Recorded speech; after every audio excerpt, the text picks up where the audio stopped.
Hello everyone, I hope मेरे रोज के video को आप बहुत ही ज्यादा एंजॉय कर रहे होंगे और आप लोगों को और थोड़ा सा एंजॉयमेंट देने के लिए मैं हर Sunday battle through the heaven के फ्लेम एम्परर उर्फ बीटीटीएच गॉड के 1 घंटे के एपिसोड डाल रही हूँ। लेकिन सॉरी गाइज, कल संडे था बट मैं एपिसोड अपलोड नहीं कर पाई कुछ टेक्निकल इश्यू के वजह से, और प्रीवियस संडे को मेरा थोड़ा सा तबीयत खराब था, जिसके चलते आप लोग देख ही पा रहे होंगे मेरा रेगुलर वीडियो भी कभी कभार उल्टा सीधा जाता था, और सिर्फ उसी चीज के चलते ही मैं प्रीवियस संडे को बीटीटीएच गॉड का सेकंड पार्ट नहीं डाल पाई। लेकिन कोई बात नहीं, आज मंडे आप एंजॉय कर लो। नेक्स्ट संडे से आप लोगों को बराबर हर संडे बीटीटीएच गॉड का एक नया एपिसोड मिल जाएगा। तो चलो गाइस, फटाक से वीडियो का रिकैप खत्म करते हैं और बीटीटीएच गॉड के नेक्स्ट नोवेल पार्ट में चलते हैं। लेकिन 1 मिनट, कहीं आप लोग वीडियो को देखते देखते चैनल को सब्सक्राइब करना भूल ना जाओ, तो अभी चैनल को सब्सक्राइब कर दो। और गाइस, मेरी वीडियोस आपको कैसी लगती है इस चीज के बारे में मुझे आप कमेंट में जरूर बता देना। तो चलो रिकैप को स्टार्ट करते हैं। तो पिछले एपिसोड में हमने देखा था शोयान के साथ क्वीन मेड्यूसा, शूनर, जुकुन और गुयुआन भी दाऊदी पर ब्रेक थ्रू कर चुके थे, क्योंकि शोयान ने एक नए दुनिया को आने का रास्ता खोल दिया था, जो कि होता है दाऊदी कॉन्टिनेंट। अब शोयान को जैसे अजीब लगता है ये दाऊदी कॉन्टिनेंट, वो फटाक से अपने पूरे परिवार के साथ बातचीत करने के बाद सेंट्रल प्लेस के उस माउंटेन के ऊपर आ जाता है जहाँ पर उसका और हुंटियांडी का बैटल हुआ था। अब कुछ टाइम के बाद शोयान वो टनल को खोल देता है जो सीधे के सीधे पहुँचता है दाऊदी कॉन्टिनेंट में। उसके बाद शोयान, मेड्यूसा, शूनर, युगुन और गुयुआन, ये पांचों वो पोर्टल में घुसकर एक नई दुनिया के लिए अपना सफर स्टार्ट कर देते हैं। और ये चीज को देखकर बहुत सारे लोग मायूस होते हैं, और उन सब से अलग शाओ शाओ, मास्टर याओलाओ और जियान बहुत ही ज्यादा मायूस होते हैं। अब ये सब अपने मन ही मन शोयान को प्रॉमिस करते हैं ये लोग जैसे ही दाऊदी लेवल पर ब्रेक थ्रू करेंगे वो इंस्टेंट ही दाऊदी कॉन्टिनेंट के लिए निकल जाएंगे। अब इधर ये पांचों वो स्पेशल टनल में एंटर करने के बाद चारों तरफ की ब्लैक स्पेस के अंदर फिल करते हैं। ये रास्ता खत्म ही नहीं हो रहा। इसी टाइम पर शोयान अपने से कुछ दूरी पर एक स्पेशल लाइट को देखता है। अब शोयान जब इस लाइट के करीब जाता है उसको 2 बड़े बड़े आंखें दिखाई देती है। अब शोयान अपने पूरे टोली को अलर्ट कर देता है। उसके बाद शोयान के पूरे टोली को किसी का हंसने का आवाज आता है, और वो आवाज कहता है, फाइनली 10,000 सालों के बाद दाऊदी कॉन्टिनेंट ने दाऊदी एक्सपर्ट को क्रिएट किया है, और अभी के लिए मैं तुम सबका एनर्जी को कंज्यूम करके इस जगह से फ्री हो जाऊंगा। अब शोयान वो क्रिएचर को देखकर डरते हुए अपने सारे दोस्तों को एग्जिट की तरफ भेज देता है। लेकिन वो अजीब से दिखने वाला क्रिएचर जैसे ही शोयान के टोली को रोकने लगता है, शोयान अपना 22 कलर के हेवनली फ्लेम को एंगर बुद्ध लोटस में फॉर्म करके उस क्रिएचर के ऊपर हमला कर दिया था। अब हमें दिखाया जाता है शोयान के हमले की वजह से वो क्रिएचर का सोल 2 हिस्सों में डिवाइड हो जाता है, जिसमें से ब्लैक शैडो होता है इविल और व्हाइट शैडो होता है गोल्डन ड्रैगन किंग। अब जब वो 2 ब्लैक और व्हाइट फिगर एक दूसरे के साथ लड़ने लगते हैं, शोयान और लिटरली मिलकर वो ब्लैक फिगर को डेविल फिगर को हरा देते हैं। उसके बाद शोयान उस ब्लैक फिगर को ताओशी एंशिएंट गॉड स्क्वायर सील में शील्ड कर देता है। उसके बाद जब गोल्डन ड्रैगन एम्परर किंग का सोल शोयान को एक जगह पर ले जाता है, शोयान एक स्पेशल पोर्टल का इस्तेमाल करके एक ऐसी जगह पर पहुंचता है जहां पर प्रेजेंट होते हैं ताओशी एंशिएंट गॉड। अब आगे ताओशी एंशिएंट गॉड शोयान को रियल फ्लेम मंत्रा को हैंड ओवर कर देते हैं, और शोयान उसको प्रैक्टिस भी कर लेता है। अब यहीं से ही स्टार्टिंग होती है फ्लेम एम्परर उर्फ बीटीटीएच गॉड का नेक्स्ट पार्ट। तो अब शोयान कहता है, मास्टर वो इस दुनिया के सबसे पीक एग्जिस्टेंस होंगे, राइट? ये सुनकर ताओशी एंशिएंट गॉड शोयान को देखकर एक स्माइल के साथ बोलते हैं, मुझे पता है कि अभी के लिए तुम क्या सोच रहे हो, और जब मैं सिर्फ एक फ्लेम था मुझे भी इस ग्रेट वर्ल्ड के बारे में ज्यादा कुछ पता नहीं था, और इसी चीज की वजह से मैंने दाऊदी में ब्रेक थ्रू करने के बाद बहुत ही ज्यादा परेशानियां खड़ी करी थी, क्योंकि उस टाइम पर मुझे इस दुनिया के रूल्स और रेगुलेशंस के बारे में बिल्कुल भी नहीं पता था। लेकिन अच्छी बात तो ये है, तब मेरी मास्टर के साथ मुलाकात हो गई। तो अगर वो नहीं होते तो मैं भी आज यहाँ पर नहीं होता। अब यहाँ तक बोलते बोलते वो बहुत ही ज्यादा मायूस होकर खांसते हुए बोलते हैं, वैसे भी ऐसे बहुत सारी चीजें हैं जिनके बारे में तुम्हारे लिए अभी जानना सही नहीं होगा, और टाइम आने पर वो सारी चीजें तुम्हारे सामने अपने आप ही आ जाएंगी। अब इसी टाइम पर शोयान नोटिस करता है ताओसी एंशिएंट गॉड के आंखें भर गई थी, जिसके चलते शोयान अब अपने साइड से टॉपिक को चेंज कर लेता है, क्योंकि वो ताओशी एंशिएंट गॉड अपने टीचर के बारे में बात करते करते काफी इमोशनल हो गई थी, और वो अपने टीचर को काफी ज्यादा मिस भी कर रहे होते हैं। अब ताओशी एंशिएंट गॉड सॉफ्ट आवाज में कहते हैं, क्योंकि अब तुम्हें पूरी कल्टीवेशन की ट्रेनिंग की कल्टीवेशन स्किल मिल चुकी है, तो मेरी विश भी पूरी हो गई। अब बाकी के एक्सप्लेनेशन मैं तुम्हें तब दूंगा जब मैं डीप स्लीप से बाहर आऊंगा। इसी टाइम पर Taoshi ancient god golden dragon king और शोयान को देखते हुए बोलते हैं, मुझे और एक चीज को लेकर तुम दोनों की हेल्प चाहिए,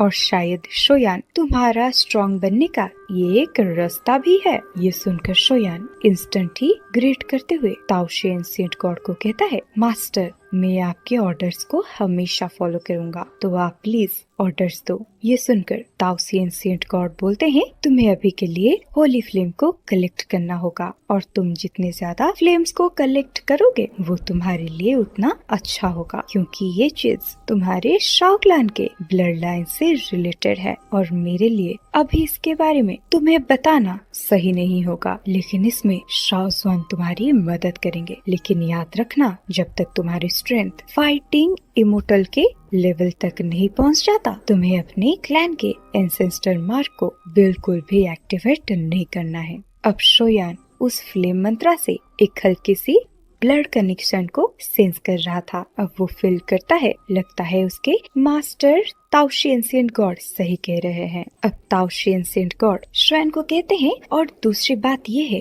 तुम अपने सामने गोल्डन ड्रैगन किंग को देख ही पा रहे होगे। अब ताओशी एंशिएंट गॉड को अपने बारे में बात करते हुए देख गोल्डन ड्रैगन का सोल कहता है, ताओशी तुम मेरे भाई हो, तो पहले जो भी हुआ तुम्हें उसके लिए खुद को ब्लेम करने की बिल्कुल भी जरूरत नहीं है। आखिरकार इस रिश्ते को मैंने अपने साइड से चुना था। अब ये सारी बातों को सुनने के बाद ताओशी एंशिएंट गॉड की आंखों में एपोलॉजी वाला एक्सप्रेशन होता है। अब वो कहते हैं, जब ग्रेट 1000 ब्लड ने अपने कदमों को पीछे ले लिया, तब अगर तुम्हारे ड्रैगन क्लैन ने हमें सपोर्ट नहीं किया होता, तो आज मेरी ये पुरानी हड्डी बिल्कुल भी नहीं बची होती। तो जिनलोंग, अगर मैं तुम्हारी अभी के लिए हेल्प नहीं करता हूँ तो ये सबसे बड़ा धोखा होगा, और तुम्हारे मेरे ऊपर एहसान का बदला अब मेरे डिसाइबल चुकाएगा, और जिनलोंग तुम मुझे माफ कर दो। अब ये सारी बातों को सुनने के बाद शोयान भी कहता है, लगता है मेरे मास्टर और गोल्डन ड्रैगन किंग के बीच में काफी डीप रिलेशनशिप था। आई मीन है, लेकिन शोयान बिल्कुल भी आलतू फालतू के सवाल किसी को भी नहीं करता।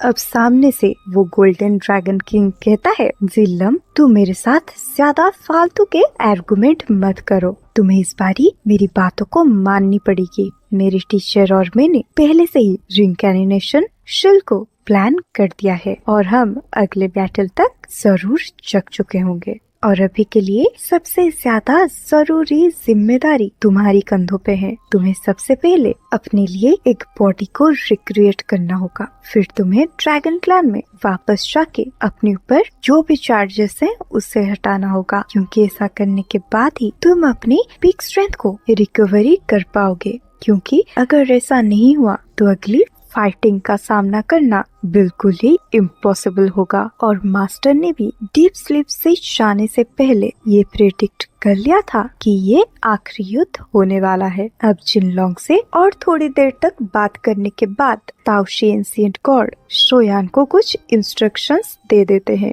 और ताओशी एंशिएंट गॉड के एक्सपेक्टेशन से भरी आंखें शोयान को घूरने लगती है। अब वो कहते हैं, शोयान ये दोनों टास्क तुम्हें दिया जाता है, और मुझे भरोसा है कि तुम सक्सीड जरूर होगे, और जब तुम सफल होगे तब मेरा टाइम होगा जगने का, और तब जाकर हम सब साथ में मिलके उस एलियन इविल क्लैन को खत्म कर देंगे। ये कहने के बाद ताओशी एंशिएंट गॉड एक इशारा करते हैं, जिसके चलते एक साधा सीधा सिंपल सी दिखने वाली एक अंगूठी उड़ते हुए शोयान के तरफ चला जाता है। अब ताओशी एंशिएंट गॉड कहते हैं, क्योंकि तुम ताओते में ब्रेक थ्रू कर पाए हो तो तुम्हारे टीचर होने के नाते ये तुम्हारा रिवॉर्ड है। अब इधर ताओशी एंशिएंट गॉड गोल्डन ड्रैगन की सोल को कहते हैं, जिलोंग तुम्हें शोयान के साथ रहकर उसे असिस्ट करना होगा। और शोयान, ये जो रिंग मैंने तुम्हें दिया है इसका नाम है एम्परर फ्लेम रिंग, और इसके अंदर 100 फीट का जगह है। और साथ ही साथ मैंने अपनी लाइफ में जो जो स्किल्स को लर्न करी है वो सब इसके अंदर मौजूद है। और स्पेशली तुम्हें इस अंगूठे के अंदर एक जेड पीस मिल जाएगा। और जब तुम्हारा मुकाबला कोई एक ऐसे ओपोनेंट के साथ हो जिससे तुम्हारी जान को खतरा है और वो बंदा तुमसे बहुत ही ज्यादा ताकतवर है, तो तुम इंस्टेंट ही इस जेड पीस को तोड़ देना, जिसके चलते तुम अपने एनिमी से काफी दूर पहुंच जाओगे और उस एनिमी को तुम्हारे लोकेशन के बारे में कुछ पता भी नहीं चलेगा। और मैंने इस रिंग के अंदर अपने बहुत सारे सोल क्लोन्स को भी रखा है, और उसके पास वो सारे सीक्रेट्स हैं जिन्हें तुम जानना चाहोगे। और जैसे जैसे तुम होली फ्लेम्स को कलेक्ट करते जाओगे और तुम्हारी स्ट्रेंथ और ज्यादा इंक्रीज होती जाएगी, तुम ग्रेजुअली उस सारी जानकारी को हासिल कर पाओगे। और जब तुम सच में उस लेवल तक पावरफुल बन जाओगे तो तुम पूरी इन्फॉर्मेशन को बस इस अंगूठी को टच करके जान सकते हो। लेकिन शोयान, याद रखना,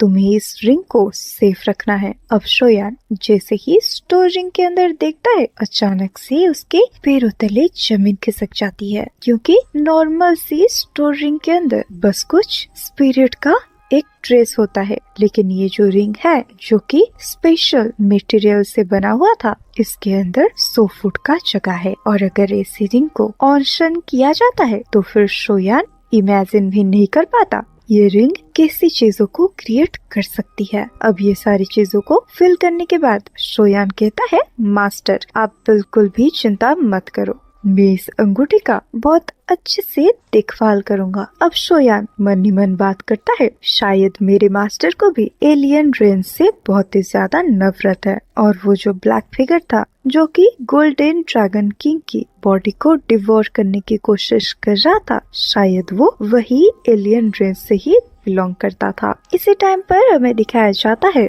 ताओशी एंशिएंट गॉड की बॉडी और भी ज्यादा इल्यूजनरी होती जा रही थी, और वो शोयान को कहते हैं, तुम अभी के लिए काफी यंग हो, जिसके चलते तुम्हारे पास अनलिमिटेड पोटेंशियल है, और मुझे और मेरे मास्टर को तुम्हारे ऊपर पूरा भरोसा है। तो अब जबकि मेरी मिशन कंप्लीट हो चुका है तो मेरा ये सोल को डिसअपियर करने का टाइम आ चुका है। अब ये सारी बातें खत्म करने के बाद वो ताओशी एंशिएंट गॉड की सोल बॉडी बहुत सारी छोटी छोटी पार्टिकल्स में डिवाइडेड हो जाती है। अब जैसे ही ताओशी एंशिएंट गॉड की सोल बॉडी डिसअपियर होता है, शोयान वहाँ पर ताओशी एंशिएंट गॉड को विदाई देने लगता है। अब जैसे ही जिलोंग उर्फ golden dragon king Taoshi ancient god की सोल को डिसअपियर होते हुए देखता है, वो भी बहुत ही ज्यादा इमोशनल हो जाता है, और वो अचानक से जोश में आकर बोलते हैं, तो अगर ऐसी बात है फिर ताओशी तुम मेरा इंतजार करना, अब टाइम आ गया है जब दुनिया मेरे बारे में जानेगा।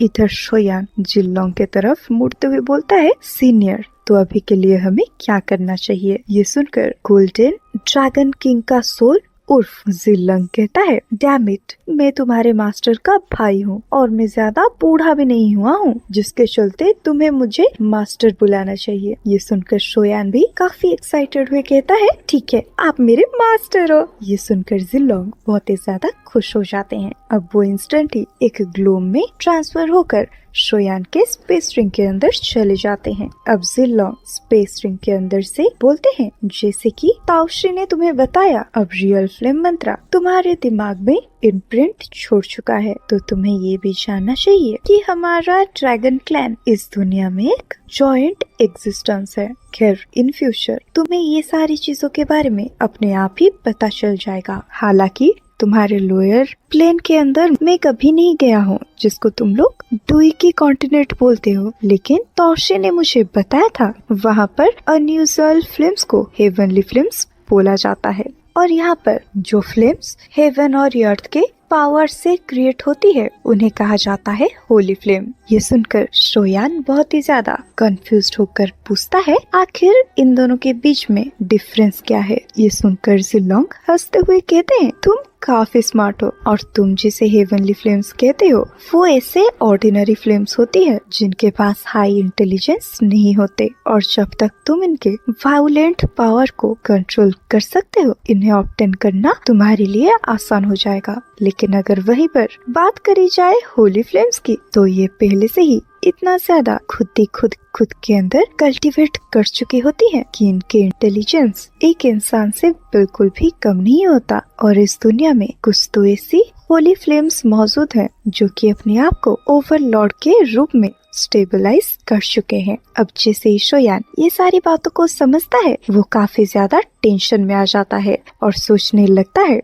क्या सच में इतना ज्यादा पावरफुल होली फ्लेम को स्पैलो करना पॉसिबल हो सकता है। अब शोयान के फेस के इतना टेंस्ड एक्सप्रेशन को देखकर जिलोंग हंसते हुए बोलते हैं तुम बिल्कुल भी चिंता मत करो, इनके ऊपर जीत हासिल करना उतना ज्यादा मुश्किल नहीं होता, और वैसे भी जिस चीज को इतना ज्यादा पावर मिलता है उसके ऊपर दुनिया के लिमिटेशंस भी उतना ज्यादा होती है। बस हेवन और अर्थ की यही लिमिटेशन की वजह से हमारे पास इन्हें सबड्यू करने का चांसेस होता है। और वैसे भी तुम्हें पता ही होगा हर एक मॉन्स्टर या फिर कोई भी फिल्म जो कि हेवन और अर्थ से पैदा होती है उनका लाइफ सर्कल बहुत ही बड़ा होता है, लेकिन हेवन और अर्थ ऐसे सुपरनैचुरल एग्जिस्टेंस को ऐसे ही ग्रो नहीं होने दे सकते। इस वजह से इन्हें हर एक साल के अंदर एक ट्रबलेशंस का कुछ ट्रबल्स का सामना करना पड़ता है, क्योंकि तभी जाकर वो होली फ्लेम्स ये सर्कल को तोड़कर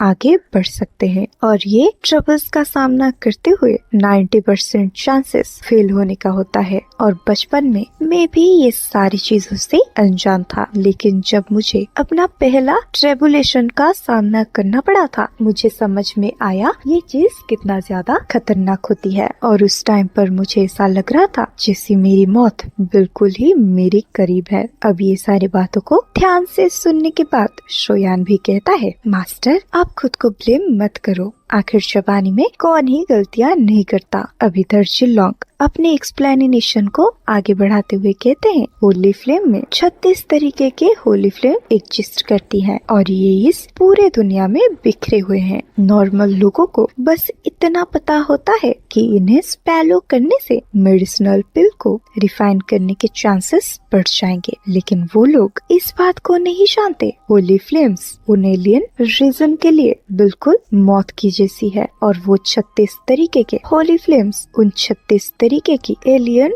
रीजन्स को काउंटर करती है। साथ ही साथ हर एक होली फ्लेम के पास ऐसी पावर होती है कि वो एक एलियन क्लैन को सरप्रेस कर सके। लेकिन सरप्राइजिंगली इन्हीं होली फ्लेम से हमारे ग्रेट 1000 वर्ल्ड के पिछले वॉर में हमारी बहुत ही हेल्प करी थी। और तो और जो टॉप 3 होली फ्लेम्स हैं इस टाइम पर वो सब डीप स्लीप में है। खैर अभी के लिए तुम्हारे लिए इतना जानना ही काफी है। अब आगे जैसे जैसे तुम्हारा उन सब से सामना होता है उन सारी चीजों के बारे में मैं तुम्हें अच्छे से एक्सप्लेन कर दूंगा। अब जिलोंग शोयान को कहते हैं चलो शोयान आगे बढ़ते हैं, मैं तुम्हें इस नए दुनिया से रूबरू करवाता हूँ। अब शोयान कहता है ग्रेट 1000 वर्ल्ड मैं यहाँ तुम्हारा सामना करने के लिए पूरे तरीके से तैयार हूँ। अब आगे जिनलोंग उर्फ गोल्डन ड्रैगन किंग शोयान को कहते हैं तुम डाउ के कॉन्टिनेंट से ये दाऊदी कॉन्टिनेंट को नया आए हो। आई थिंक तुम्हें यहाँ के रूल्स के बारे में कुछ भी पता नहीं होगा, तो चलो मैं तुम्हें हर एक चीज डिटेल में एक्सप्लेन करता हूँ। ये सुनकर शोयान भी कहता है मास्टर मुझे हर एक चीज एक्सप्लेन करो ताकि मैं ये दुनिया को अच्छे से जान सकूं। और इस कॉन्टिनेंट में दाऊ की कल्टीवेशन एकदम पीक पर पहुंच चुका है और अनगिनत जेनरेशन गैप के वजह से मुझे यहाँ की जगह के बारे में कुछ भी नहीं पता। अब जिनलोंग उर्फ गोल्डन एम्परर किंग शोयान को समझाते हुए बोलते हैं यहाँ पर इतने सारे पावरफुल टाउ के प्रेशर के वजह से इस दाऊदी कॉन्टिनेंट पर बहुत सारे डुई की कल्टीवेशन मेथड्स एग्जिस्ट करते हैं और जैसा कि तुम जानते ही होगे, दाऊदी कल्टीवेशन में से भी कुछ कल्टीवेशन स्ट्रॉन्ग और वीक होते हैं। और बेसिकली तुम जिस दाऊदी कॉन्टिनेंट से आ रहे हो वहाँ पर डाउ की कल्टीवेशन मेथड को 4 हिस्सों में बांटा गया था, जो था हेवन, अर्थ, जुआन और हुआंग। और ये चारों के भी 3 अलग अलग लेवल्स थे, जो कि होते हैं इनिशियल, मिडिल और हाई। और वहीं अगर बात करी जाए इस दाऊदी कॉन्टिनेंट की, तो यहाँ पर डू की कल्टीवेशन को और भी ज्यादा आगे बढ़ा दिया गया है। ये होते हैं इमोर्टल, सेंट और गॉड, और इनके लेवल होते हैं बिगिनर, हाई और पीक। और ये डाउ के कॉन्टिनेंट की जी मेथड्स है, जो कि डिटरमाइन करते हैं कौन कितना आगे जाएगा। और एग्जाम्पल के तौर पे मैं तुम्हें समझा दूं, अगर कोई एक्सपर्ट इंटरमीडिएट लेवल को प्रैक्टिस करता है तो फिर वो उस एक्सपर्ट से ज्यादा पावरफुल होगा जो हाई लेवल की हुआंग लेवल के टेक्निक को प्रैक्टिस कर रहा है। और ये दाऊदी कॉन्टिनेंट में वीक और पावरफुल एक्सपर्ट्स को 3 तरीके से पहचाना जाता है। इसमें सबसे पहले आती है तुम्हारा खुद का कल्टीवेशन। अगर तुम्हारा स्ट्रेंथ बस 1 स्टार 1000 तक है तो फिर तुम चाहे कितना भी कल्टीवेशन कर लो, तुम्हारे लिए एक टाउशिंग लेवल के एक्सपर्ट को हराना मुश्किल होगा। और सेकंड में आता है कल्टीवेशन टेक्निक। और अगर दो सेम लेवल के एक्सपर्ट्स जो कि अलग अलग लेवल के कल्टीवेशन मेथड का इस्तेमाल करते हैं, उन्हें एक स्टेज पर खड़ा किया जाए तो इंस्टेंट ही दोनों की बीच का फर्क हमें पता चल जाएगा। अब आखिरी चीज आती है फाइटिंग स्किल्स। और ये वही स्किल्स होते हैं जिनका इस्तेमाल अलग अलग तरीके से तुम कर सकते हो। और यहाँ पर दाऊदी कॉन्टिनेंट की टॉप स्किल्स अलग अलग लेवल्स के होते हैं। अगर जनरली बात करी जाए तो इन्हें भी 4 लेवल में डिवाइड किया गया है। और भले ही ये दाऊदी कॉन्टिनेंट में बहुत सारे टेक्निक मौजूद हो, लेकिन ज्यादातर एक्सपर्ट्स शुरुआती लेवल के टेक्निक का ही इस्तेमाल करते हैं। और अगर कोई एक्सपर्ट कोई फ्राइटनिंग स्किल को हासिल करना चाहता है तो फिर उसे डेफिनेटली कोई एक एकेडमी को ज्वाइन करना ही होगा, क्योंकि बहुत सारे डाउ के मेथड्स को एक फैमिली अपने दूसरी जनरेशन से तीसरी जनरेशन को ट्रांसफर करता रहता है और इनके अपने अपने यूनिक स्किल्स भी होते हैं। और बात बस ऐसी है, जो नॉर्मल लोग इंडिविजुअल कल्टीवेशन करते हैं, मोस्टली वो सब अर्थ लेवल से ज्यादा हाई लेवल तक नहीं जा पाते, लेकिन कुछ पावरफुल फैमिलीज और मीडियम साइज के सेट के पास हेवन लेवल के मेथड्स और कल्टीवेशन मौजूद है। अब जहाँ तक बात रही हेवन से ऊपर वाले मोर्टल लेवल की कल्टीवेशन की, तो शायद ऐसी टेक्निक बहुत कम एक्सपर्ट्स के पास ही होंगी। और ये दाऊदी कॉन्टिनेंट बहुत ही वास्ट है और यहाँ के नॉर्दर्न पार्ट में हजारों फ्रैक्शंस मौजूद हैं। कॉन्टिनेंट का साउदर्न पार्ट में मैजिकल बीस्ट रहते हैं और इन सब का IQ काफी ज्यादा हाई होता है। इधर दाऊदी कॉन्टिनेंट में ऐसे बहुत सारे एक्सपर्ट्स होते हैं जिन्हें अकेले रहना पसंद है। इस वजह से जब उनकी जिंदगी खत्म होने पर आती है, वो सारे टेक्निक जिनको वो अपने पूरे लाइफ टाइम में क्रिएट किए हैं और हासिल किए हैं, वो सब लेगेसी के रूप में वो खुद ही छुपा देते हैं। और ऐसा भी कहा जाता है, अगर तुम कोई खाई में गिर जाते हो तो तुम्हें ज्यादा पैनिक होने की बिल्कुल भी जरूरत नहीं है, क्योंकि अगर तुम वहाँ के आसपास की चीजों को डिस्कवर करोगे तो फिर शायद तुम एक पावरफुल एक्सपर्ट बनके सीधे बाहर निकलो। और ये सिर्फ हवा में फेंकी जाने वाली वर्ड्स नहीं है। सच बोलूं तो दाऊदी कॉन्टिनेंट में हजार लाखों साल की हिस्ट्री में ऐसे बहुत सारे एक्सपर्ट्स हैं जो इस एडवेंचर की वजह से पावरफुल हो पाए हैं। लेकिन इस चीज के चलते दाऊदी कॉन्टिनेंट में ऐसे बहुत सारे बुद्धू इंसान हैं जो कि बस खाइयों में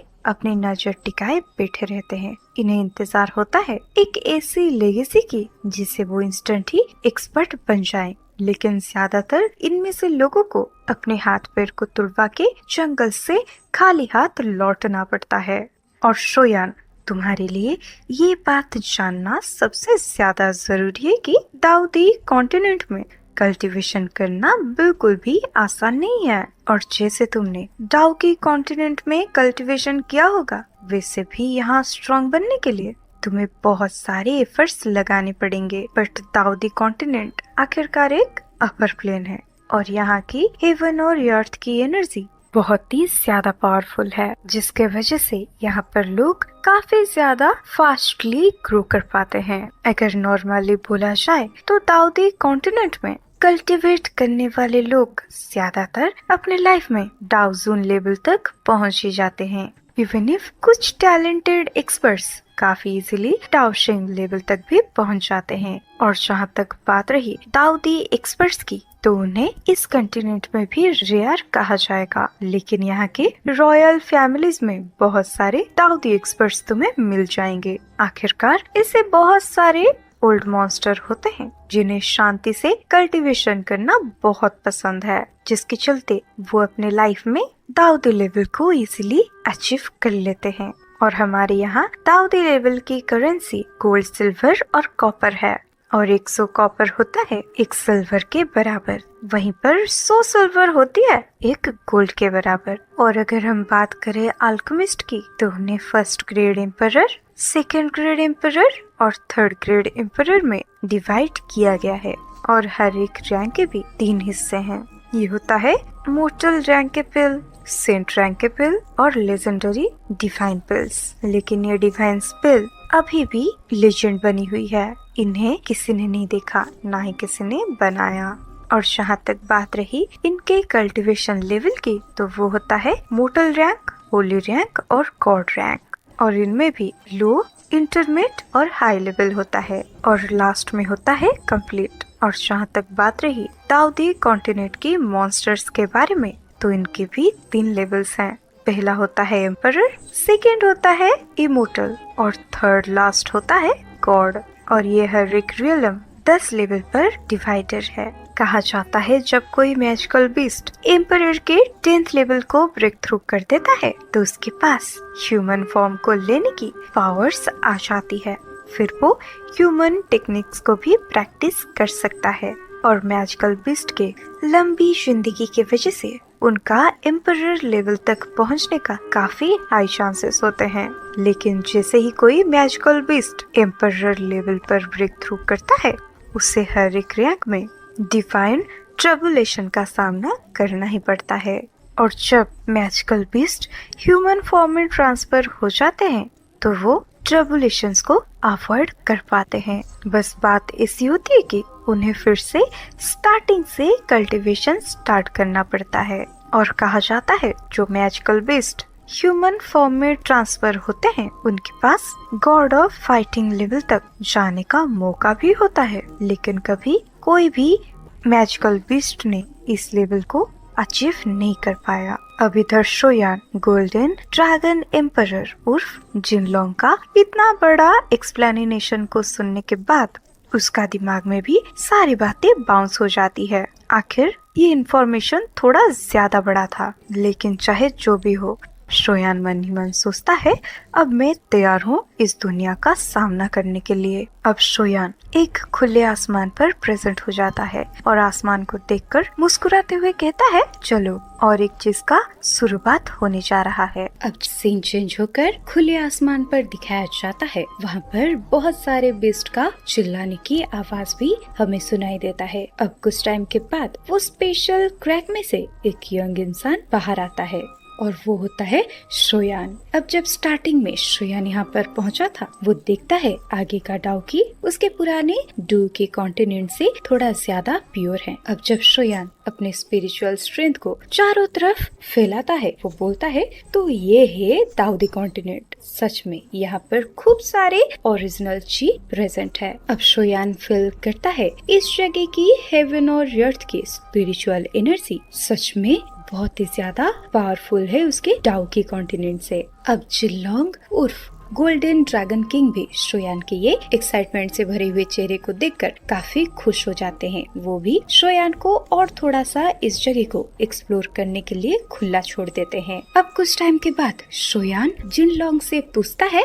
मास्टर अब हमें कहाँ जाना चाहिए। ये सुनकर जिनलोंग उर्फ गोल्डन ड्रैगन एम्परर किंग अपने सोच में चले जाते हैं। अब कुछ सोचते हुए थोड़े टाइम के बाद वो थोड़ा बहुत हेजिटेट करते हुए बोलते हैं, ये दाऊदी कॉन्टिनेंट 4 हिस्सों में बटा हुआ है और वो है साउथ ईस्ट, नॉर्थ वेस्ट, और अभी के लिए हमें नॉर्थ वेस्ट की तरफ जाना है क्योंकि वहाँ पर ज्यादातर पावरफुल एक्सपर्ट्स प्रेजेंट नहीं हैं। और तो और नॉर्थ वेस्टर्न रीजन में मुझे कुछ अपने पर्सनल मैटर्स भी निपटाने हैं। और सबसे बड़ी खुशखबरी तो तुम्हारे लिए ये है, वहाँ पर एक होली फ्लेम एग्जिस्ट करती है, लेकिन अभी के लिए मुझे पता नहीं मेरे एब्सेंट होने के बाद वो होली फ्लेम वही नॉर्दर्न कॉन्टिनेंट में मौजूद है या उसको कोई लेकर भाग गया। अब शोयान जैसे ही होली फ्लेम का नाम सुनता है उसका हार्ट बीट फास्ट हो जाता है। अब उसे याद आता है उसने पहली बार किस तरीके से अपने टीचर याओलाओ के साथ मिलकर अपने हेवनली फ्लेम को ढूंढा था। इसी टाइम पर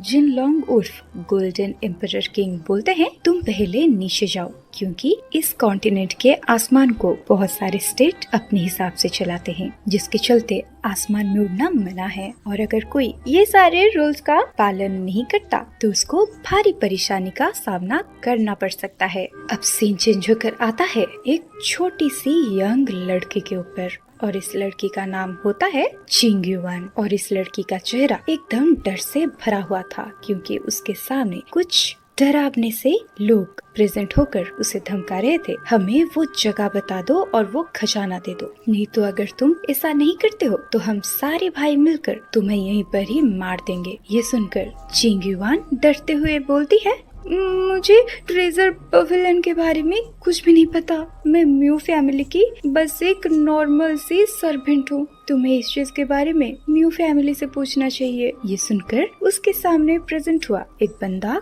काफी गुस्से में बोलता है, म्यू फैमिली से अभी अभी हम लौट के आए हैं और म्यू फैमिली का हेड मरने से पहले बताया था वो खजाने के ब्लूप्रिंट को तुम्ही ने चुरा लिया है। अब ये बंदे की बात सुनकर चिंगयुआन समझ जाती है ये सारे बंदे सिर्फ और सिर्फ उसके जान के पीछे ही पड़े हुए हैं, इनको ट्रेजर मैप से कुछ भी मतलब है नहीं। जिसके चलते अब चिंगयुआन चिल्लाते हुए बोलती है, ठीक है अगर तुम्हें अटैक करना है तो करो, तुम ऐसे फालतू के बहाने क्यों ही बना रहे हो। ये सुनकर उसके सामने प्रेजेंट हुए कुछ बंदों में से एक बंदा चिंगयुआन के बॉडी पार्ट को गंदी नजरों से घूरने लगता है और आगे इशारे करते हुए बोलता है, जाओ सबसे पहले इस लड़की के पूरे कपड़े उतार दो ताकि मैं इसके बॉडी के अंदर वो रिंग को ढूंढ सकूं। अब जब लड़की देखती है वो सारे लफंगे एक्शन लेने के मूड पर आ चुके हैं, अब चिंगयुआन अपने हाथ में पहने हुए एक रिंग को सहलाने लगती है क्योंकि ये चीज उसकी माँ की आखिरी निशानी थी, तो अब चाहे कुछ भी हो जाए वो इस रिंग को अपने से दूर नहीं भेज सकती। अब सीन चेंज होकर आता है जिनलोंग उर्फ गोल्डन एम्परर किंग के ऊपर। उनको कुछ अजीब फील होता है जिसके चलते वो शोयान को बोलते हैं, शोयान रुको, हमें जल्दी से ईस्ट डायरेक्शन की तरफ जाना होगा। वो दरअसल मुझे वहाँ से एक फैमिलियर वाइब आ रहा है और ये जो आ रहा है वो मुझे काफी जाना पहचाना सा लग रहा है।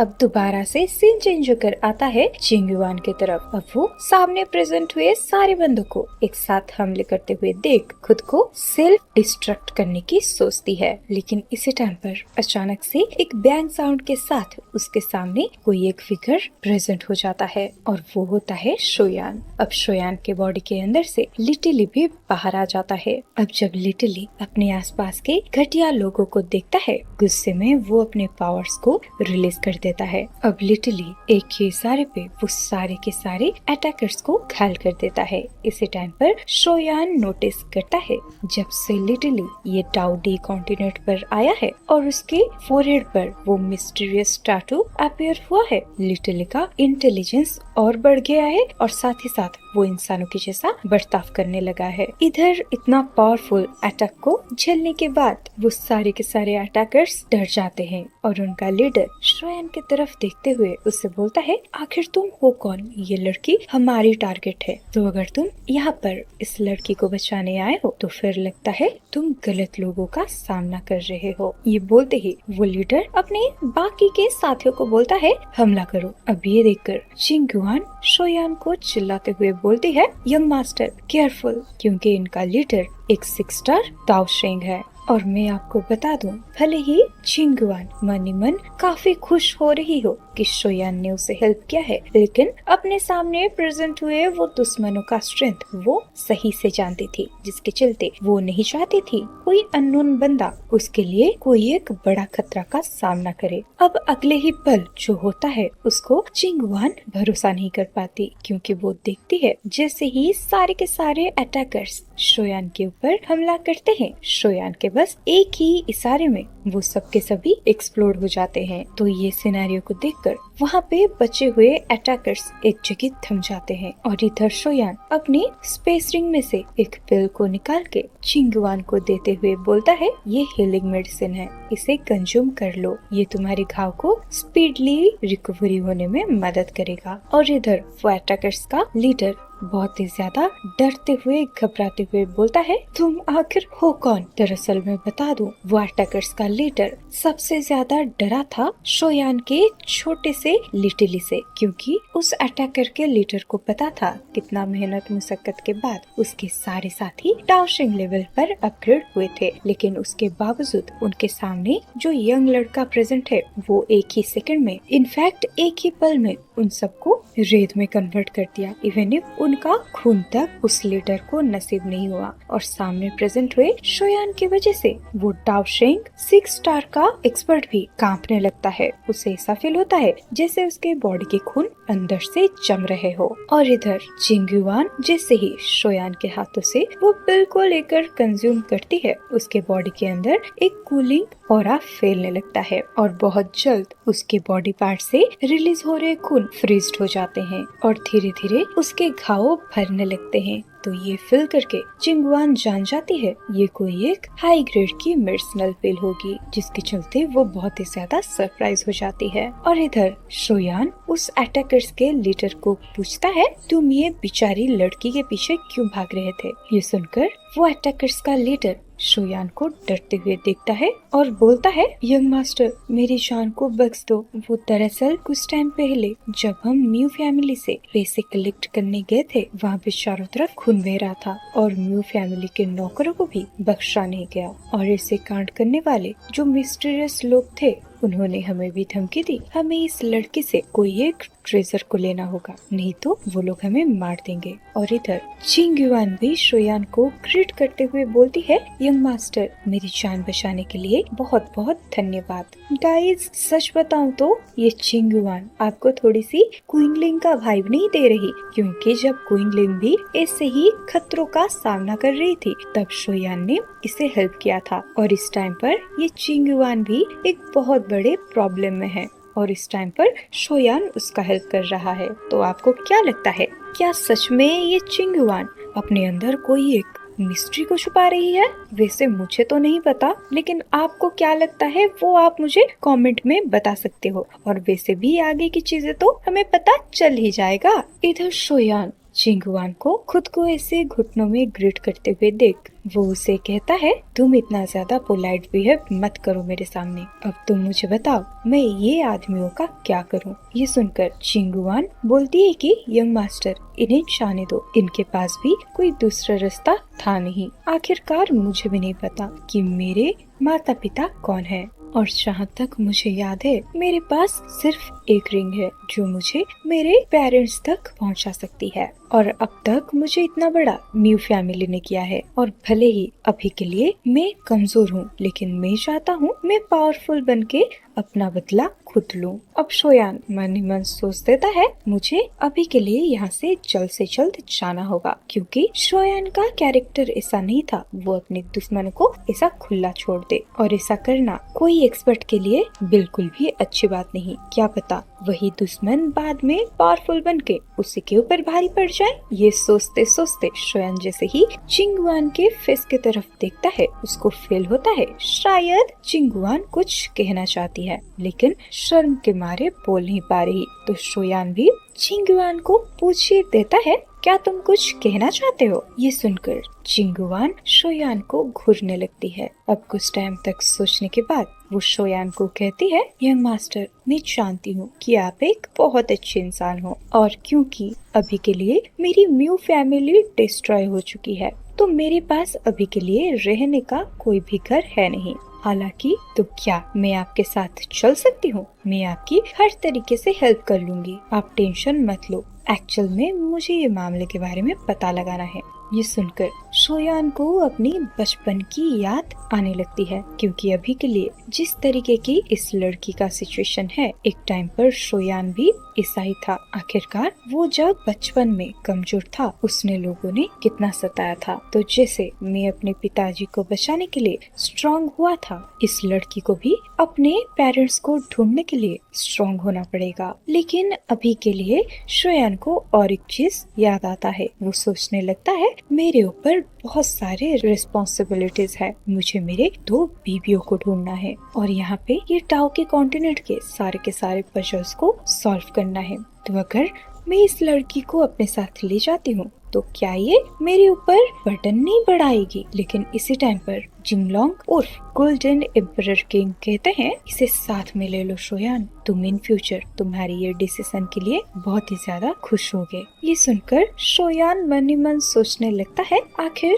मेरे मास्टर मुझे ऐसा क्यों कह रहे हैं? लेकिन कोई बात नहीं, अगर ये कह रहे हैं तो ठीक है, इस लड़की को मैं अपने साथ रख लेता हूँ। तो अब शोयान चिंगयुआन से कहता है, ठीक है, अब तुम मेरे साथ आ सकते हो। ये सुनकर चिंगयुआन बहुत ही ज्यादा खुश हो जाती है और शोयान के सामने अपना इंट्रोडक्शन देते हुए बोलती है, यंग मास्टर, मेरा नाम चिंगयुआन है, लेकिन यंग मास्टर आपका नाम क्या है? ये सुनकर शोयान भी कहता है, मेरा नाम शोयान है, और तो और तुम्हें मुझे यंग मास्टर बुलाने की कोई जरूरत नहीं। ये सुनकर चिंगयुआन बोलती है, लेकिन मैं ये सब कैसे भूल सकती हूँ? आपने मेरी जान बचाई है और मैं इस चीज को हमेशा याद रखूंगी। आखिरकार आप मुझे ना पहचानने के बावजूद बचाए हैं और इन फ्यूचर आपको जो भी प्रॉब्लम आएगी उस चीज का सॉल्यूशन ढूंढने के लिए मैं भी ट्राई करूंगी। तो क्या मैं आपको ब्रदर शोयान बुला सकता हूँ? ये सुनकर शोयान कहता है, ठीक है। अब चिंगयुआन के मुंह से अपने बारे में इतने सारे तारीफ सुनने के बाद शोयान को बहुत ही ज्यादा एम्बेरस फील होता है, क्योंकि अगर शोयान के साथ जिनलोंग उर्फ गोल्डन एम्परर किंग नहीं होते, ना ही वो बोलते इस लड़की को बचाना है, तो शोयान चिंगयुआन को बिल्कुल भी नहीं बचाता और इस लड़की का जान अभी तक जा चुकी होती। लेकिन जब अभी के लिए शोयान चिंगयुआन को अपना लिया है, वो दोबारा से कभी भी चिंगयुआन को बेघर होने की वाइब नहीं दे सकता। इसी टाइम पर चिंगयुआन बोलती है, ब्रदर शोयान, क्या आपके पास रहने की कोई जगह है? क्योंकि अगर आपके पास रहने के लिए कोई जगह नहीं है तो हम अभी के लिए म्यू फैमिली को इन्वेस्टिगेट करने के लिए जा सकते हैं। ये बोलते बोलते चिंगयुआन बहुत ही ज्यादा इमोशनल हो जाती है। इसी टाइम पर शोयान कहता है, तो चिंगयुआन, क्या तुम्हें इस जगह के बारे में कुछ पता है? वो दरअसल मैं यहाँ के सबसे करीब सिटी पर जाके कुछ मटेरियल्स को खरीदना चाहता हूँ। ये सुनकर चिंगयुआन मुस्कुराते हुए बोलती है, बिल्कुल जानती हूँ, अगर आपको मेरी हेल्प की जरूरत है तो चलो मैं आपको हेल्प करती हूँ। और मैं आपको बता देती हूँ, ये चिंगिंग सिटी है जो कि बीस्ट माउंटेन के बगल में बसी हुई है। ये नॉर्थर्न कॉन्टिनेंट का बॉर्डर भी होता है। अब बातों बातों के बीच में वो लोग चिंगिंग सिटी पर प्रेजेंट हो जाते हैं। अब चिंगयुआन शोयान को पूछती है, ब्रदर शोयान, आप यहाँ अकेले क्यों हो? क्या आप इतना ज्यादा पावरफुल हो कि यहाँ पर आप अकेले इधर उधर ट्रैवल कर सकते हो? ये सुनकर शोयान कहता है, हाँ, तुमने सही कहा। अब इधर शोयान बोलता है, चिंगयुआन, क्या तुम्हें इस कॉन्टिनेंट के कोई पावरफुल फ्रैक्शंस के बारे में मालूम है? और वैसे भी हमें तो पता है शोयान अभी के लिए एक अनजान जगह पर है, लेकिन अकेला तो बिल्कुल नहीं है, क्योंकि उसके पास उसका लिटिल ली और उसका मास्टर जिनलोंग उर्फ गोल्डन ड्रैगन एम्परर किंग है। और शोयान सारे फ्रैक्शंस के बारे में जानकर कम से कम ये तो पता लगा सकता है वो कौन कौन से फ्रैक्शंस को ऑफेंड कर सकता है, वरना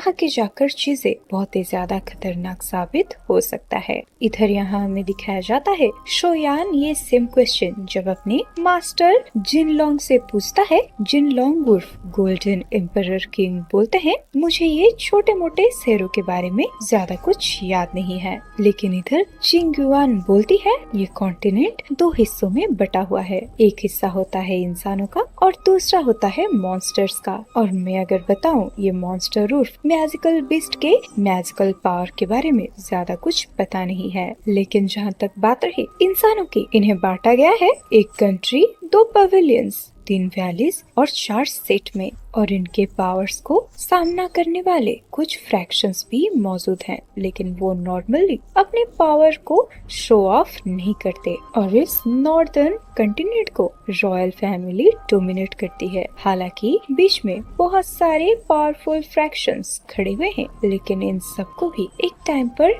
रॉयल फैमिली के सामने सरेंडर करना पड़ा। और बात ऐसी नहीं होती कि रॉयल फैमिली के खिलाफ कोई आवाज उठाने के लिए तैयार नहीं है, लेकिन जैसे जैसे टाइम आगे बढ़ता गया ये आवाजें गायब होती गई। कहा जाता है कि ये रॉयल फैमिली के पास फ्राइटनिंग इमोर्टल लेवल का पावर है। ये सुनकर शोयान कहता है, क्या दाओशियान लेवल का वॉरियर? सच में ये शाओलिन कॉन्टिनेंट पावरफुल एक्सपर्ट से भरा हुआ है। अब शोयान को समझ में आता है कि ये रॉयल फैमिली आखिर क्यों इतने सारे पावरफुल फ्रैक्शंस को दबा पा रही है। और भले ही अभी के लिए शोयान का स्ट्रेंथ 6 स्टार डाउटी की है, लेकिन तभी भी उसे दाओशियान तक पहुंचने में काफी लंबा टाइम लग सकता है। लेकिन ये सारी बातों को सुनने के बाद भी शोयान ज्यादा पैनिक नहीं होता, क्योंकि उसे अच्छे से पता है हर एक चीज को स्टेप बाय स्टेप एक्वायर किया जाता है। अब चिंगयुआन अपनी बातों को जारी रखते हुए बोलती है, ये कंट्री को रॉयल फैमिली कंट्रोल कर रही है और कहा जाता है ये रॉयल फैमिली बहुत पावरफुल है। और जब बात आती है 2 पवेलियंस की, ये होता है वानहुआ पवेलियन और फैनशंग पवेलियन। और ये फैनशंग पवेलियन जब भी डिसेबल्स को एक्सेप्ट करती है तो उन्हें बहुत ज्यादा स्ट्रिक्ट रूल का सामना करना पड़ता है। और वानहुआ पवेलियन में बस फायर एट्रीब्यूट्स के मेंबर्स होते हैं और वो सब मेल होनी चाहिए। और फैनशंग पवेलियन के अंदर बिल्कुल भी लड़कियों का नामो निशान नहीं होता। और वहीं पे अगर बात करी जाए वानहुआ पवेलियन की, इनकी रिक्वायरमेंट उतना ज्यादा हाई नहीं होता। ये कहा जा सकता है वानहुआ पवेलियन फैशन पवेलियन का बिल्कुल ही ऑपोजिट है। वो बस फीमेल्स को ही एक्सेप्ट करती है। और आपको मैं याद दिला दूं, फ्लावर सेट में भी लड़कों का अलाउ नहीं था, वहाँ पर भी सिर्फ लड़कियां ही कल्टीवेट कर सकती थी। और ये पवेलियन थोड़ा फ्लावर सेट की तरह ही होता है। इधर चिंगयुआन शोयान को कहती है, कहा जाता है वानहुआ पवेलियन और फैनशंग पवेलियन के लीडर के बीच में पहले हस्बैंड वाइफ का रिश्ता था, लेकिन जब ये दोनों एक दूसरे से अलग हुए तो दोनों ने अपने अपने फ्रैक्शंस को स्टेबलाइज किया था, जिसके चलते उन्होंने मेल फीमेल को अलग कर दिया। और वहीं पर 3 वैली में आती है पिल वैली, नाइटमेयर वैली और एस्ट्रोलॉजी वैली। और पिल वैली में जीनियस के बिल्कुल भी कमी नहीं है। और कहा जाता है पिल वैली के फाउंडर एक ऐसे खजाने से भरे जगह को डिस्कवर किया जहाँ पर जड़ी बूटियों की बिल्कुल कमी नहीं थी। और तभी शुरुआत हुई ये पिल वैली की। हालांकि पिल वैली उतना ज्यादा स्ट्रॉन्ग है नहीं, लेकिन पिल वैली के अल्केमिस्ट के कनेक्शन चारों तरफ फैला हुआ है। और नाइटमेयर वैली ये अपने सोल ट्रेनिंग पर फोकस करता है। हालांकि इनकी स्ट्रेंथ मीडियोकल लेवल की है, लेकिन सोल हमले की वजह से ये लोग काफी फेमस हैं। और जैसे कि लास्ट वैली रही एस्ट्रोलॉजी वैली, ये वैली अपने नाम की तरह सिर्फ और सिर्फ एस्ट्रो टॉक करती है। और ये वैली तीनों वैलियों में से सबसे ज्यादा कमजोर है, क्योंकि इनका लौता काम है भविष्यवाणी करना, और वो स्टार पावर का इस्तेमाल करके फ्यूचर को प्रेडिक्ट करते हैं। और अगर हम बात करेंगे 4 सेट्स की, वो होता है पॉइजन सेट, स्वार सेट, मिंग सेट और सोलोमन सेट। और पॉइजन सेट अपने नाम की तरह पॉइजन जी को इस्तेमाल करते हैं, और ये लोग इसके अलावा कोई दूसरा कल्टीवेशन मेथड का इस्तेमाल नहीं कर सकते। और उनके पॉइजन सेट का जो लीडर है वो ग्रेट पॉइजन बॉडी को पोजेस करते हैं। स्टार्टिंग में एम्पायर ने पॉइजन सेट के ऊपर हमला करने के लिए कई सारे ट्रू एक्सपर्ट्स को भेजा, लेकिन पॉइजन सेट के लीडर वो भी बिल्कुल रूथलेस थे, जिसके चलते अपने फ्राइटनिंग पावर की वजह से उन्होंने हजारों सोल्जर्स की जान ले ली। और एंड में जाकर एम्पायर को पॉइजन सेट के ऊपर गिव अप करना पड़ा था। लेकिन कोई भी नहीं चाहता ये पॉइजन सेट यहाँ पर रहे, क्योंकि सबको डर है ये पॉइजन कहीं लोगों के अंदर घुल के उनको मौत के घाट ना उतार दे। लेकिन जब से ये पॉइजन सेट यहाँ पर एस्टेब्लिश हुई है, उन्होंने कुछ भी गंदा काम नहीं किया, जिसके चलते वो लोग आज तक भी यहाँ पर सरवाइव करते आ रहे हैं। और ये जो स्वॉर्ड सेट है, ये सिर्फ नॉर्मल कल्टीवेशन का इस्तेमाल करते हैं और इनके सारे के सारे फाइटिंग स्किल्स अपने स्वॉर्ड के ऊपर डिपेंड करता है। ये लोग बाकी के चीजों के ऊपर बिल्कुल भी ज्यादा ध्यान नहीं देते। इनका मेन फोकस होता है अपने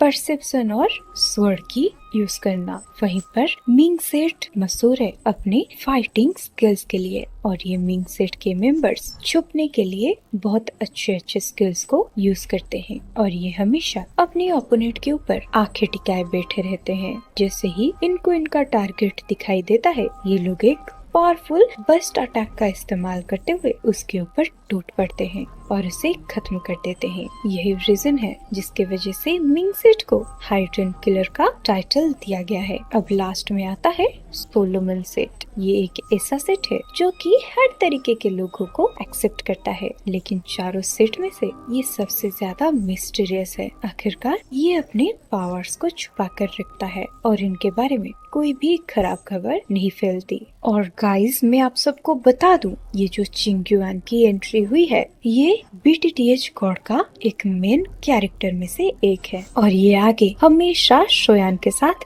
रहने वाली है। जब चिंग्युआन डाउडी कॉन्टिनेंट के बारे में अच्छे तरीके से शोयान को एक्सप्लेन कर रही होती है, ये सारी बातों को सुनने के बाद शोयान भी बहुत ही ज्यादा सरप्राइज हो जाता है और इसी टाइम के दौरान शोयान चिंग्युआन का हाथ को पकड़कर सिटी गेट की तरफ जाने लगता है। अब हमें दिखाया जाता है चिंगसॉन सिटी के मेन गेट पर बहुत सारे गार्ड प्रेजेंट थे। अब जब वो लोग शोयान को देखते हैं, उनमें से एक बंदा बोलता है, तुम दोनों यहीं पर रुको, पहले तुम लोग अपनी टोपी को उतारो। उसके बाद वो गार्ड शोयान और चिंगुआन के टोपी को चेक करने के बाद बोलता है, ठीक है, ये लोग वो नहीं है, इन्हें जाने दो। और मैं आपको बता दूं, ये सिटी के मेन गेट का चेकिंग बहुत ही ज्यादा स्ट्रिक्ट था। लग तो ऐसा रहा था जैसे ये लोग किसी एक को ढूंढ रहे हैं। अब इसी सीन को देखकर एक बंदा बोलता है, जब से म्यू फैमिली डिस्ट्रॉय हुई है, तब से इस सिटी पर बहुत सारी चीजों पे बैन लग चुका है और लगता तो ऐसा है ये लोग किलर को ढूंढ रहे हैं। अभी सुनकर उसके साइड में प्रेजेंट हुआ उसका दोस्त बोलता है, आखिर ये सारी बातों के बारे में जानता ही कौन है, क्योंकि किलर की म्यू फैमिली को डिस्ट्रॉय करने की हिम्मत हो गई तो पक्का वो कोई ना कोई चीज पर तो रिलाय कर ही रहा होगा। तो तुम भी इस सिटी में थोड़ा सा ध्यान से रहना, क्योंकि मैंने सुना है वो मर्डरर अभी भी सिटी के अंदर घूम रहा है। अब ये सारे डिस्कशंस को जैसे ही शोयान सुनता है, वो बहुत ही ज्यादा टेंस्ड हो जाता है और कहता है, चिंगुआन, क्या तुम जानते हो म्यू फैमिली को आखिर क्यों डिस्ट्रॉय किया गया? ये सुनकर चिंगुआन बहुत ही ज्यादा मायूस हो जाती है और कहती है, मैं इसके बारे में बिल्कुल भी नहीं जानती, लेकिन मुझे लगता है ये म्यू फैमिली के लीडर के पास कुछ न कुछ स्पेशल आइटम होगा। और मैं आपको बता दूं, म्यू फैमिली की चिंगुआन भी एक मेंबर थी। भले ही म्यू फैमिली के बंदे चिंगुआन को कुछ खास पसंद नहीं करते थे, क्योंकि वो वहाँ पर सिर्फ एक सर्वेंट की नौकरी कर रहे थे, लेकिन चिंगुआन वही म्यू फैमिली में ही पली बड़ी है, जिसके वजह से उसका म्यू फैमिली के साथ बहुत ही ज्यादा गहरा नाता बन चुका था। अब चिंगुआन को इतना ज्यादा मायूस देखते हुए शोयान कहता है, भले ही एक इंसान निर्दोष हो, लेकिन कीमती चीजों की वजह से उसका जान जा सकता है। ये बोलते ही वो चिंगुआन का हाथ पकड़कर जब एक शॉप में प्रेजेंट होता है, उसको पता चलता है उसके पास तो पैसे ही नहीं है, और क्योंकि उसे कुछ चीजों को खरीदना था तो वो कुछ सोचते हुए चिंगुआन को बोलता है, चिंगुआन, चलो हम पहले ऑक्शन हाउस चलते हैं, जिसकी चलते मैं वहाँ पर कुछ मेडिसिनल हर्ब्स को बेचकर कुछ मेडिसिनल मटेरियल्स ले सकूं। फिर चिंगुआन शोयान के हाथ पकड़ते हुए उसको ऑक्शन हाउस के तरफ ले जाती है। अब थोड़े टाइम के बाद वो जैसे ही एक ऑक्शन हाउस के सामने प्रेजेंट होते हैं, उस ऑक्शन हाउस के सामने बोर्ड में लिखा था युबा युआन। और मैं आपको बता दूं, शायद ये युबा युआन एक पावरफुल मेडिसिनल हर्ब का नाम है, क्योंकि श्राउडिंग ऑफ द हेवन ये एनिमे में मिस युबा युआन का नाम को सुना था और उसमें तो युबा युआन को एक मेडिसिनल पावरफुल हब माना जाता है, लेकिन बीटीटीएच गॉड में युबा युआन के बारे में ज्यादा कुछ एक्सप्लेन नहीं किया गया है। और मैं आपको बता दूं, ये युबा युआन चिंगियान सिटी का सबसे बड़ा ऑनशन हाउस है। अब ऑनशन हाउस के सामने प्रेजेंट होने के बाद शोयान अपने ऊपर एक ब्लैक रोब और चिंगवान के ऊपर भी एक ब्लैक रोब ओढ़ देता है, क्योंकि वो नहीं चाहता था ऑनशन हाउस के बंदे चिंगवान को पहचान ले। अब जैसे ही शोयान वो ऑनसन के अंदर अपने पाव को रखता है, इसी टाइम पर एक मिडिल एज मैन उसके सामने प्रेजेंट होकर बोलते हैं, आपको कौन सी चीज की जरूरत है? ये सुनकर शोयान कहता है, मुझे कुछ पिल्स को ऑनशन करना है और साथ ही साथ मुझे कुछ रेयर मेडिसिनल मटेरियल्स भी चाहिए। अब ये सुनकर वो सामने प्रेजेंट हुआ मिडिल एज मैन शोयान को पूछता है,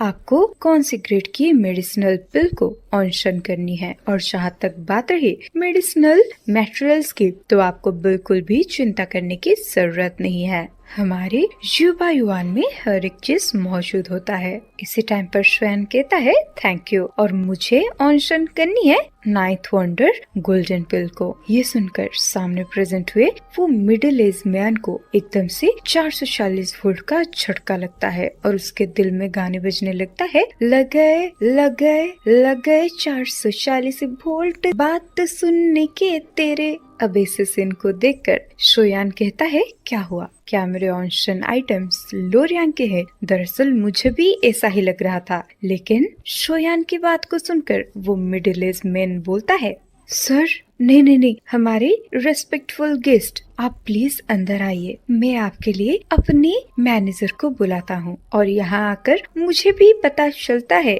एक 9 ऑर्डर की गोल्डन पिल ये डाउडी कॉन्टिनेंट में भी बहुत रेयर है, क्योंकि भले ही डाउडी कॉन्टिनेंट में स्पिरिचुअल एनर्जी की क्वालिटी डाउकी कॉन्टिनेंट से काफी ज्यादा अच्छा हो, लेकिन तभी भी हर एक अल्केमिस्ट को स्टेप बाय स्टेप आगे बढ़ना होता है और इसके कोई भी शॉर्टकट्स नहीं होते। इस वजह से अगर हाई लेवल की अल्केमिस्ट की बात की जाए तो फिर उनका भी रेटिंग यहाँ पर ड्यूई की कॉन्टिनेंट की तरह ही कम होती है। और जहाँ तक बात रही ये इंसान की सरप्राइज होने की, उसका रीजन ये था कि नॉर्मली यहाँ पर लोग 6 रैंक के पिल को ऑनशन करने आते हैं। अब इसी टाइम पर वो मिडिल एज मैन अंदर चला जाता है और कुछ टाइम के बाद शोयान के सामने और एक बंदा आता है और जो होता है ये युबा युआन का मैनेजर। और वो कहता है, हेलो सर, मेरा नाम सियाचिंग है और मैं युबा युआन का मैनेजर हूँ। साथ ही साथ मैं एक 1st रैंक एम्परर अल्केमिस्ट भी हूँ। तो क्या आप सच में ये 9th ऑर्डर की गोल्डन पिल को ऑनशन करना चाहते हो? इसी टाइम पर शोयान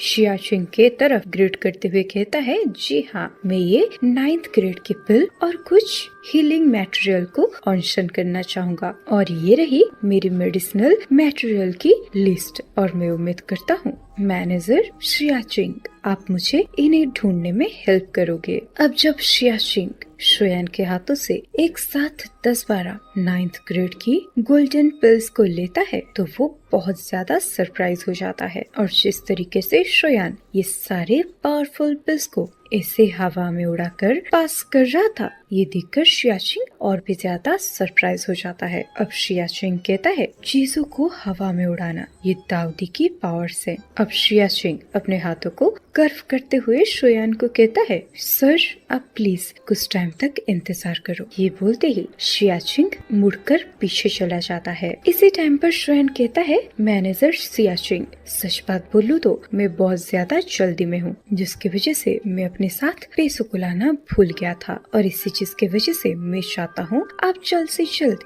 ये सारे मेडिसिनल पिल को ऑनशन कर लो, जिसके चलते मैं ये मेडिसिनल पिल के बदले कुछ मेडिसिनल मटेरियल को एक्सचेंज कर सकूं। ये सुनकर सियाचिंग कहता है, मिस्टर, क्या आप सच में ऐसा करना चाहते हो? सच बोलूं तो मैं ये चीजों के बारे में थोड़ा बहुत एडवर्टाइजमेंट करना चाहता था, जिसके चलते ये चीजों का प्राइस बहुत जल्द हाई हो जाता, लेकिन क्योंकि आप इस तरीके की बात कर रहे हो तो फिर ठीक है, मैं जल्द से जल्द ऑनशन को अरेंज करता हूँ और साथ ही साथ आपको जो जो मेडिसिनल मटेरियल्स चाहिए उसको कलेक्ट करने के लिए किसी एक को वेयर हाउस भेजता हूँ। अब शियाचिंग के जाने के बाद शोयान उस कमरे में बैठकर वो कमरे के स्ट्रक्चर को देखने लगता है। अभी अचानक से उसको एक अजीब सी सोल प्रेशर महसूस होता है और साथ ही साथ उसको अपने स्टोर रिंग से जिल्लोंग की आवाज आने लगता है और वो स्टोर रिंग से कहते हैं, मुझे लगता है ये एक फॉर्मेशन है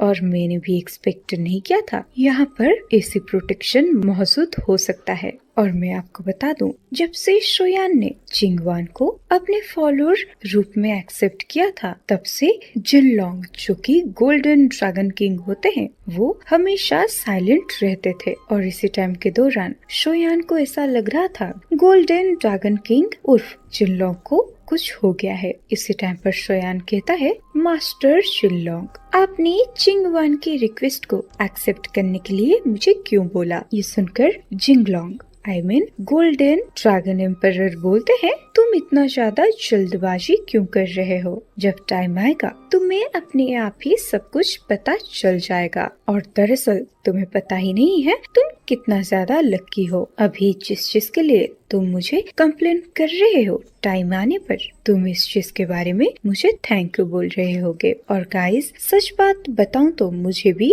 चिंगवान के बारे में कुछ नहीं पता और वैसे भी हमें आगे जाकर चिंगवान के बारे में तो पता चल ही जाएगा। अब इन दोनों के कॉन्वर्सेशन के दौरान दोबारा से उस कमरे में आते हैं शियाचिंग और वो शोयान को कहते हैं, सर आपकी सारी की सारी मेडिसिनल पिल को मैंने ऑडिशन कर दी है और उनका टोटल प्राइस बनता है 5 मिलियंस और अगर हम उसमें से 1.5 मिलियन काट दें जो कि आपके मेडिसिनल मटेरियल्स के पैसे हैं और साथ ही साथ 10% हम काटे हैंडलिंग फीस की वजह से, तो बाकी का बचता है 3 मिलियंस। ये बोलते ही शियाचिंग अपने हाथों से एक रिंग को बाहर निकालते हैं, लेकिन उनके हाथ में और एक चीज भी थी जो होता है टाइगर पैटर्न का क्रिस्टल कार्ड। अब वो कहते हैं 3 मिलियन इसके अंदर है। ये कहते ही शियाचिंग सारी चीजों को शोयान के हाथ में थमा देते हैं और मैं आपको बता दूं, ये टाइगर पैटर्न क्रिस्टल कार्ड को सिर्फ और सिर्फ दाऊदी क्लास के या फिर उससे ऊपर वाले एक्सपर्ट्स ही यूज कर सकते हैं। अब इधर अपने सारी चीजों को एक्सेप्ट करने के बाद शोयान शियाचिंग को कहता है, मैनेजर शियाचिंग, चलो अब जब मेरे सारे काम खत्म हो चुके हैं मैं यहाँ से चलता हूँ। अब शोयान को जाते हुए देख पीछे से शियाचिंग बोलते हैं, मिस्टर, हाल फिलहाल में म्यू फैमिली के मामले के वजह से यहाँ पर बहुत सारी उल्टी सीधी हरकतें हो रही है, तो आपको बाहर थोड़ा बहुत केयरफुल रहना होगा क्योंकि मैंने सुना है वो किलर अल्केमिस्ट को सबसे पहले टारगेट करता है और क्योंकि आप इतना ज्यादा हाई लेवल का अल्केमिस्ट हो तो फिर आपको थोड़ा सा केयरफुल रहना होगा। और मैं आपको बता दूं, शियाचिंग बस शोयान को अपने जू युआन का अच्छाई बताने के लिए ये सब कर रहे थे क्योंकि उनको शोयान के गुड बुक में आना था। तो इधर ये सारी बातों को सुनने के बाद शोयान ग्रीट करते हुए बोलता है, मैनेजर शियाचिंग, मुझे बताने के लिए बहुत बहुत शुक्रिया। अब इसी के साथ यहीं पर खत्म होता है आज का ये बीटीटीएच गॉड का नोवेल पार्ट। अब हमें नेक्स्ट पार्ट में पता चलेगा म्यू फैमिली के किलर्स क्या शोयान के लिए कोई बड़ा खतरा क्रिएट करेंगे, क्या दोबारा से शोयान का सामना होगा म्यू फैमिली के कोई किलर से या नहीं, और आगे बीटीटीएच गॉड के नोवेल में क्या क्या अनएक्सपेक्टेड चीजें होने वाली है। लेकिन वो तो हमें नेक्स्ट संडे को ही पता चलेगा। लेकिन कहीं आपसे नेक्स्ट पार्ट मिस ना हो जाए उस चीज के चलते आप मेरे चैनल को सब्सक्राइब कर देना और आज की ये वीडियो आपको कैसी लगी वो भी कमेंट में बता देना और जाते जाते आज के वीडियो का बेस्ट पार्ट भी मुझे बता के जाना। तो चलो बाय, मिलते हैं नेक्स्ट वीडियो में।